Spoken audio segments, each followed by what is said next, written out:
நாங்கள் பாத்ரூமில் குளிச்சுட்டு இருக்கும்போது எங்களுக்கு புது புது ஐடியாஸ் வரும். ரொம்ப க்ரியேட்டிவாக யோசிப்போம். அது ஏன் தெரியுமா? ஒரு நாளைக்கு ஒருத்தங்க 5 நிமிஷம் தொடர்ச்சியாக அமைதியாக இருக்குது பாத்ரூமில் தானா.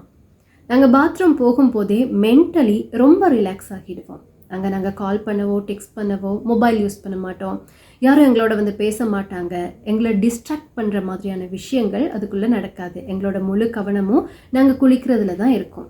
உயிரோடு இருக்க மனுஷங்களால் எதையும் யோசிக்காமல் இருக்க முடியாதுன்னு உங்களுக்கு தெரியும் தானே. எங்களோட பிரெயின் குளிக்கிற அந்த ஒரு விஷயத்தில் மட்டும் கவனம் செலுத்துறதுனால ரொம்ப பிளாங்காக ரொம்ப ஃப்ரீயாக இருக்கும். ஃப்ரீயாக இருக்க மைண்ட் அடுத்து என்ன அப்படின்னு தேடிக்கிட்டே இருக்கும். அதனால் புது புது விஷயங்களை நாங்கள் யோசிக்க ஆரம்பிப்போம். சில நேரம் எங்களோட லைஃப்பில் நடந்த விஷயங்களை ரீகால் பண்ணிக்குவோம். அடுத்து என்ன நாங்கள் பண்ணணும் அப்படின்றத பிளான் பண்ணிக்குவோம். நிறைய பேர் ரொம்ப க்ரியேட்டிவாக யோசிப்பாங்க.